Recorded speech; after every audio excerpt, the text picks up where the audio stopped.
दोस्तों, भगवान शिव ने बताया है कि जो औलाद में यह 3 गुण होते हैं वह औलाद अपने माता तथा पिता को बहुत दुख देते हैं। दोस्तों चलिए इन तीनों गुणों के बारे में जान लेते हैं, जिससे हम यह अनुमान लगा सके कि हमारे बच्चे तथा हमारे अंदर में वह गुण है या नहीं। एक बार की बात है, वेद मुनि नारद पृथ्वी लोक का भ्रमण करके आकाश हुए भगवान शिव के पास जाते हैं। तब भगवान शिव कैलाश पर्वत पर अपने नंदी के साथ विराजमान होते हैं। तभी देव मुनि भगवान शिव के पास पहुंच जाते हैं। भगवान शिव देव मुनि नारद को देखकर कहते हैं कि हे देव मुनि नारद, आज आपका कैलाश पर्वत पर किस प्रयोजन से आगमन हुआ है। तब देव मुनि नारद कहते हैं कि हे प्रभु, अभी अभी पृथ्वी लोक का भ्रमण करके आ रहा हूँ और मैंने देखा कि पृथ्वी लोक पर बहुत सारे माता पिता औलाद उनकी बुढ़ापे का सहारा नहीं बन रही है। तब अपने माता पिता को बुढ़ापे में कब बहुत कष्ट देते हैं। तो हे प्रभु, मैं आपसे निवेदन करता हूँ कि आप मुझे बताने की कृपा करिए कि वह कौन सी औलाद होती है जो अपने माता पिता को छोड़कर दुखी देती है। जब भगवान शिव कहते हैं, हे देव मुनि नारद, हम आपको आज तक एक अत्यंत पवित्र कथा सुनाते हैं, जिसे सुनने के बाद आपको आपके प्रश्नों के उत्तर अवश्य मिल जाएंगे। भगवान शिव कहते हैं, जो व्यक्ति इस कथा को ध्यान पूर्वक पूरा सुनता है उस व्यक्ति के बच्चे बुरी संगति से बाहर आते हैं तथा अपने माता पिता को सेवा सदैव करते हैं। दोस्तों, अगर कथा पसंद आए तो वीडियो को लाइक करके चैनल को सब्सक्राइब अवश्य करें। कमेंट बॉक्स में हर हर महादेव अवश्य लिखिएगा। तो चलिए दोस्तों, कथा को आरंभ करते हैं। प्राचीन काल की बात है, एक नगर में रामसेन नाम का राजा रहता था, जिसकी एक बहुत सुंदर कन्या थी। रामसेन की कन्या का नाम था छाया। उसे अपने ऊपर अपने रूप का बहुत बड़ा घमंड था। माता पिता की वह शुरू से ही इसीलिए पूरी स्वतंत्रता के साथ खेली कूदी और बड़ी हुई थी। इस बात का भी अभिमान था कि वह एक राजकुमारी है। वह अपने आगे किसी को कुछ नहीं समझती थी।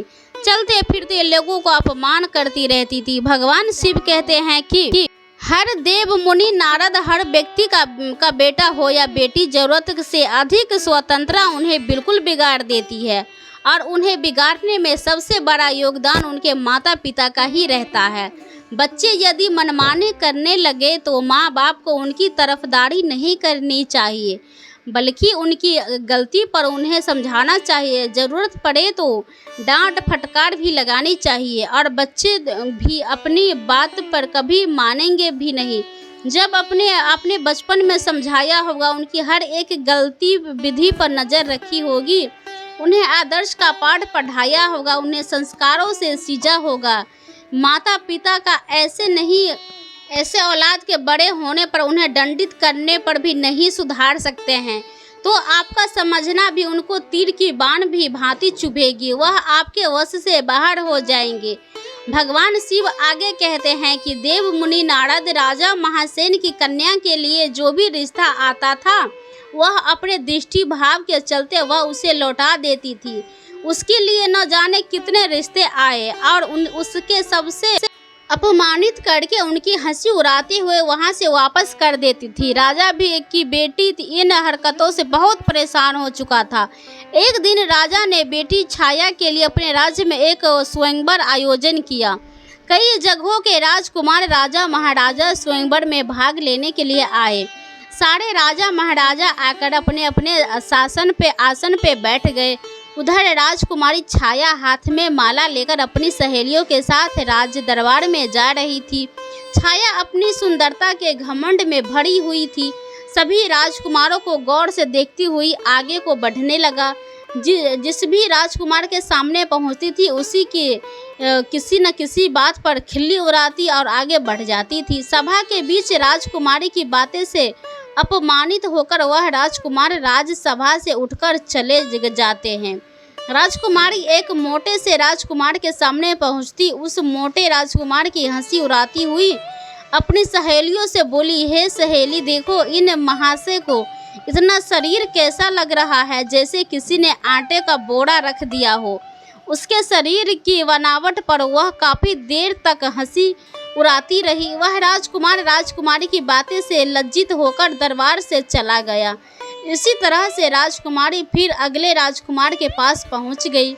वह राजकुमार देखने में कुछ लंबा था। राजकुमारी छाया ने अपने कटु शब्दों से उसे भी खूब अपमानित कहने लगी।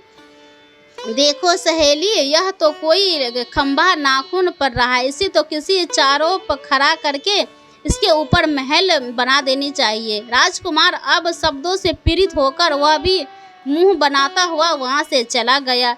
एक राजकुमार की तो वह दाढ़ी थी, उसे देखकर राजकुमारी ठहाके मारकर हंसती हुई बोली, अरे सहेलियो, हमारे पिता ने तो स्वयंवर में लंबी दाढ़ी वाले बकरी को भी बुला लिया है, इसे तो मेरा जूती भी विवाह न करे। दोस्तों, राजकुमारी उसके रंग रूप और दाढ़ी के खूब खिल्ली उड़ाती रही, परंतु उस दाढ़ी वाले राजकुमार ने राजकुमारी के लज्जित करने पर तनित भी बुरा नहीं माना, क्योंकि वह राजकुमारी को अपना दिल से दे बैठा था। वह भी दरबार से उठकर चला गया। दोस्तों, अब तो एक एक करके राजकुमारी ने सारे राजकुमारों को बेइज्जत करके नापसंद कर दिया। वह बात छाया के पिता रामसेन को बहुत बुरी लगी। राजा साहब सोचने लगे, इन लड़की ने तो हमारे दरबार में आए हुए हमारे सारे मेहमानों को बेइज्जत कर दिया। इस लड़की ने इसकी दुर्दिष्टता का दंड अवश्य मिलेगा। गुस्से में राजा ने भरे दरबार में यह घोषणा कर दी कि भाइयों, मैं अपनी बेटी की ऐसी हरकत के लिए आप सबको क्षमा मांगता हूँ, पर आज मैं सबके सामने यह घोषणा करता हूँ कि इस कन्या का विवाह अब मैं किसी राजकुमार से न करके किसी भिखारी के साथ करूँगा, जो रोज भीख मांग कर ही अपना पेट पालन पोषण करता होगा। उसके साथ रहकर यह भी भीख मांग कर खाएगी, तो इसे अपनी करनी पर पछतावा जरूर होगा। राजा की ऐसी घोषणा सुनकर दरबार में बैठे सभी राजकुमारों ने राजा की बहुत प्रशंसा करी। सभी कहने लगे कि राजा साहब, ऐसी अभ्यस अंशका कन्या के साथ ऐसा ही होना चाहिए। इतना कहकर वह सभी राजकुमार राजा के दरबार से चले गए। तभी वहां से एक भजन गाता हुआ भिखारी गुजरा। भिखारी की आवाज़ सुनकर राजा ने अपने नौकर को भेजकर इस भिखारी को अपने दरबार में बुला लिया। उस भिखारी की बहुत ही दयनीय दशा थी। मैंने कुचले फटे पुराने वस्त्र पहनता था। उसके हाथों में एक टल लट की लंबी सी डीढ़ी सा। भिखारी राजा के सामने जाकर के खड़ा हो गया और अपनी मधुर आवाज़ में कुछ गीत गुनगुनाने लगा। भिखारी का मधुर गीत सुनकर राजा बहुत प्रसन्न हुआ। प्रसन्न होकर राजा ने भिखारी से कहा कि हम तुम्हें इनाम के रूप में अपनी बेटी सौंप रहे हैं। आज से यह तुम्हारी पत्नी है, तुम इसे अपने साथ ले जाओ। जैसे भी रूप सूखा बन पड़े, स्वयं खाना और उसको भी खिलाना। दोस्तों, इन पिता रामसेन का ऐसा कठोर निर्णय सुनकर छाया बहुत दुखी थी। उसने पिता ने यह कहकर कह डाला, अपने उस भिखारी के साथ जाने से साफ इनकार किया। पर राजा की ऐसी आदर्श, इसीलिए उसे विश्वास होकर भिखारी के साथ जाना पड़ा। राजा ने कहा, बेटी, तुमने किसी राजघरानों में जाने का अधिकार पूरी तरह से खो दिया है। अब से यह भिखारी ही तुम्हारा पति है। इसके साथ तुम्हें अपना जीवन बिताना पड़ेगा। अगर तुमने इसे धोखा दिया या इसका साथ छोड़ा तो तुम्हें मृत्यु दंड भी दिया जा सकता है। दोस्तों, राजा ने छाया का विवाह उस भिखारी से कराने के बाद उसे अपने घर से विदा कर दिया। छाया रोती चिल्लाती छाती पीटती हुई भिखारी के साथ चल गई। भिखारी उसे लेकर खुशी खुशी एक जंगल में लेकर चल गया। उसे जंगल में उसका एक अत्यंत सुंदर कुटिया थी। उसी कुटिया के पास में वह भिखारी एक आम का पेड़ लगाया था। उसे पेड़ पर बहुत सारे आम पड़े और पके हुए थे। तब राजकुमारी ने बाहर जाकर देखा तो एक बहुत बड़ा और सुंदर खेत है। छाया ने उस भिखारी से पूछा कि यह खेत किसका है। तो भिखारी ने जवाब दिया कि हे राजकुमारी, मैंने ऐसा सुना है कि यह खेत उसी दांडी वाले राजकुमार का है जिसे तुमने अपने स्वयंवर में दाढ़ी वाला बकरा कहकर अपमानित किया था। पर आपका दुर्भाग्य देखिए, बदकिस्मती भी देखिए आपका उसी दाढ़ी वाले की तरह लंबी दाढ़ी वाली मिला हूँ।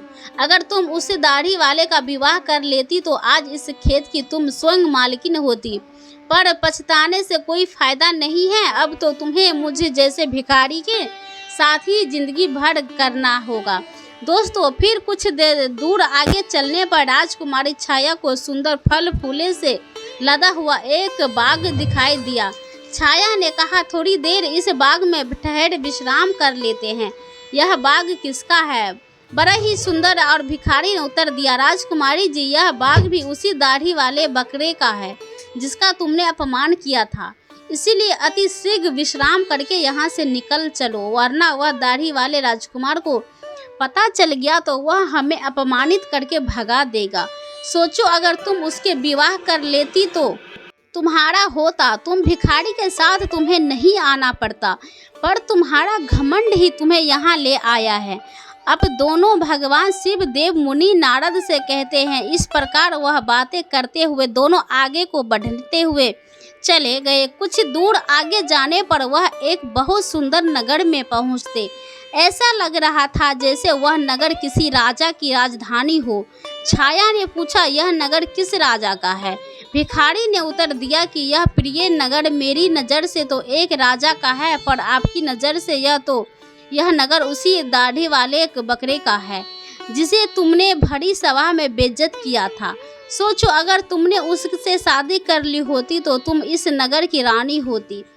हजारों दास दासियां तुम्हारी सेवा करती, पर तुमने अपने रूप की घमंड में आकर अपनी किस्मत फोड़ ली और मुझ भिखारी के साथ विवाह करके तुमने अपनी जिंदगी को दुखों में ढकेल दिया।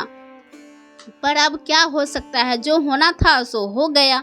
भिखारी की बात सुनकर राजकुमारी को बड़ा पश्चाताप होने लगा। कहने लगा, काश मैंने उसके साथ विवाह कर लिया होता। भिखारी ने छाया के मुख से ऐसे बातें सुनकर नाराज होते हुए कहा, राजकुमारी, खबरदार, जो आप तुमसे दूर पुरुषों के बारे में सोचा, तो अब मैं तुम्हें केवल मेरी पत्नी हूँ और मैं ही तुम्हारा पति हूँ। अब महलों का सपनों देखना छोड़ दो, तुम्हें मेरी साथ मेरी झोपड़ी में रहना चाहिए। दोस्तों, इतना कहकर भिखारी राजा कुमार छाया को अपनी झोपड़ी के पास ले गया और जो राजा के उस नगर से कुछ दूर एक तालाब के किनारे बनी हुई थी झोपड़ी देखकर छाया को बड़ा क्रोध आया। कहने लगी, यह कितनी बेकार सी झोपड़ी है, मैं इसमें कैसे रह पाऊंगी? इसमें रहकर मेरा दम घुटेगा। मैं बहुत बड़े महलों की रहने वाली हूँ, छोटी सी झोपड़ी में मेरा गुजारा कैसे होगा? भिखारी बोला, राजकुमारी, अब आज से यही झोपड़ी तुम्हारा नया घर है और इसी में तुम्हें रहना पड़ेगा। छाया ने पूछा कि यहाँ पर तुम्हारा कोई नौकर चाकर नहीं दिखाई दे रहा है? झोपड़ी की साफ सफाई कौन करेगा? भिखारी ने कहा कि राजकुमारी, यह तुम क्या कह रही हो? मैं कोई राजा नहीं हूँ, न कोई राजा का बड़ा अधिकारी या कर्मचारी हूँ जो मेरे पास नौकर चाकर होंगे। मैं तो खुद एक भिखारी हूँ। मैं तो नौकरों से भी बहुत गया गुजरा हूँ।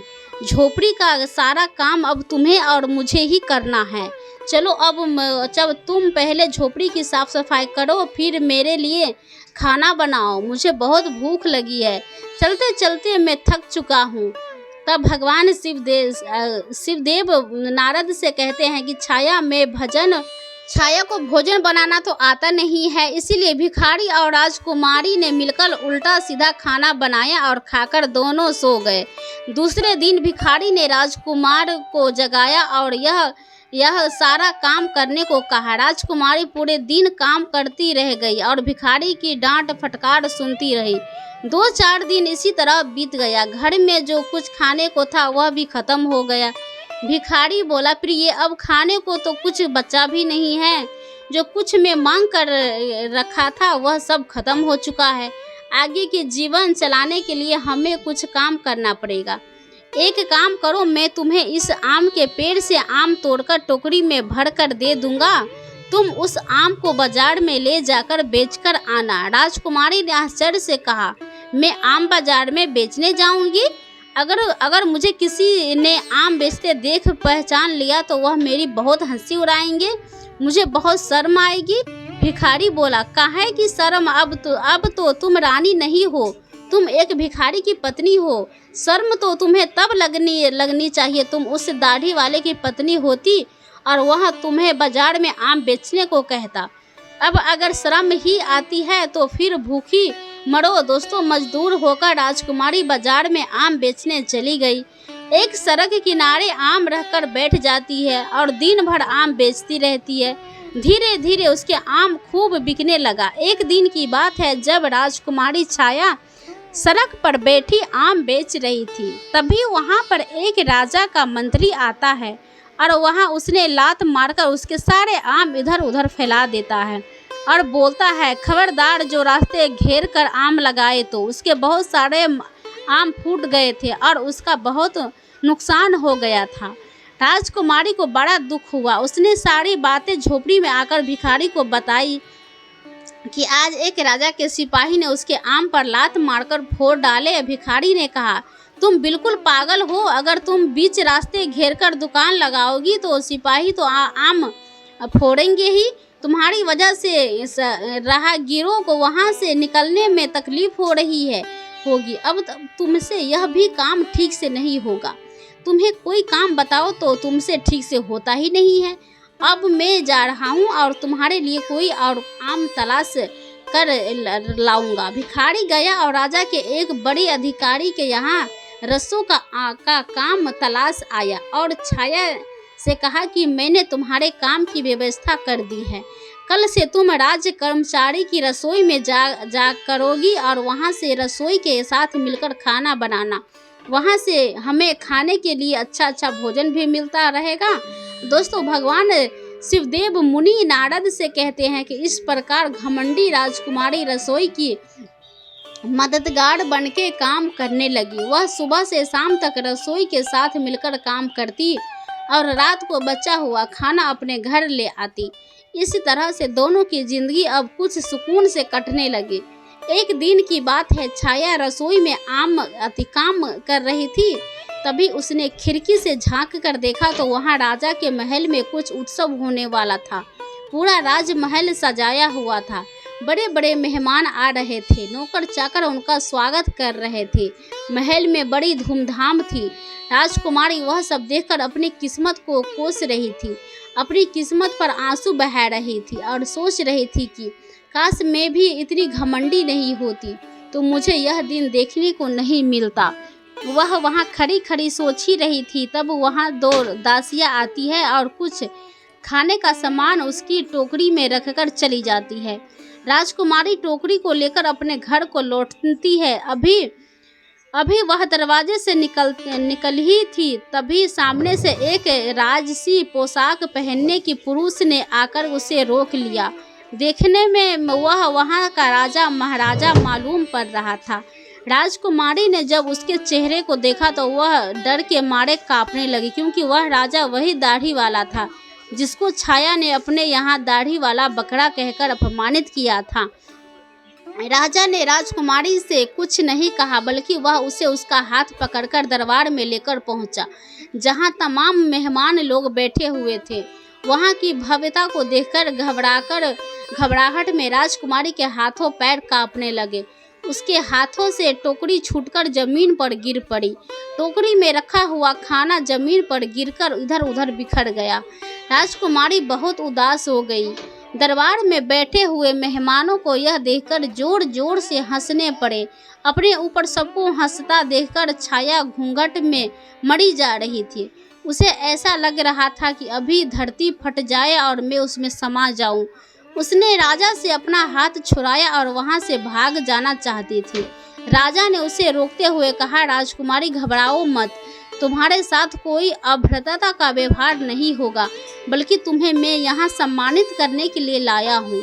मैं वही तुम्हारा भिखारी पति हूँ जो तुम्हारे साथ झोपड़ी में रहता था, और मैं वही सिपाही हूँ जिसने तुम्हारे आम को फोड़े थे। मैं ही यहाँ का राजा हूँ और वही दाढ़ी वाला बकरा हूँ। मैंने तुम्हारे साथ भिखारी बनकर विवाह इसीलिए किया था क्योंकि मैं तुम्हें चाहता था, और तुम्हारे पिता की प्रतिज्ञा को ध्यान में रखा हुआ मुझे भिखारी की वेशभूषा बनानी पड़ी। मैंने भिखारी बनकर तो तुमसे विवाह कर लिया। अब तुम्हारा घमंड भी नष्ट हो चुका है। इतने सारे मेहमान हमारे स्वागत में आए हैं, अब मैं तुमसे सम्मान पूर्वक विवाह करूंगा। और फिर भगवान शिव देव मुनि नारद से कहते हैं। यह सुनकर राजकुमारी को बड़ी प्रसन्नता हुई, खुशी में उसकी आंखें आंसुओं से भर गई। अब तो दासियां आई और उसे दुल्हन के नए जोड़े में सजाकर लाई। दरबार में छाया के माता पिता भी मौजूद थे। सबने राजकुमारी को खूब आशीर्वाद दिया और राजा के साथ समस्त मेहमानों की उपस्थिति में उसका विवाह हुआ। उसका सारा गुरूर उतर चुका था, वह पूरी तरह से बदल चुकी थी। उसने जिंदगी जीने का तरीका सीख लिया था। दोस्तों, तब भगवान शिव देव मुनि नारद से कहते हैं कि हे देव मुनि नारद, अत्यंत सुख सुविधा में पालकर मनुष्य उन अनुभवों से, उन संस्कारों से अपरिचित रह जाता है जो उसके जीवन में आगे बहुत कष्टदायक सिद्ध होता है। इसीलिए मनुष्य को कभी भी किसी बात का घमंड नहीं करना चाहिए। पर परमात्मा जब तुम्हें किसी एक गुण से संपन्न बनाता है तो बाकी कई गुणों से खाली रखता है, ताकि तुम्हें जब भी कभी अभिमान हो तो तुम्हें उसका सबक मिल सके। इस प्रकार राजकुमारी उसी दाढ़ी वाले पति के साथ बड़े आनंद से रानी की तरह जीवन व्यतीत करने लगे। और इस प्रकार से भगवान शिव ने बताया, इसकी औलाद अपनी मनमानी करती है तथा अपने माता पिता का अपमान करते हैं और उनकी बात को नहीं मानते हैं, वो औलाद सदैव मुसीबत से घिरे रहते हैं। उम्मीद करता हूँ आप लोगों को यह कथा पसंद आई होगी। अगर दोस्तों पसंद आई होगी तो वीडियो को लाइक करके, चैनल को सब्सक्राइब करके, बेल आइकन ऑल पर प्रेस करके कमेंट बॉक्स में हर हर महादेव अवश्य लिखें। तो मिलते हैं नए वीडियो के साथ। धन्यवाद।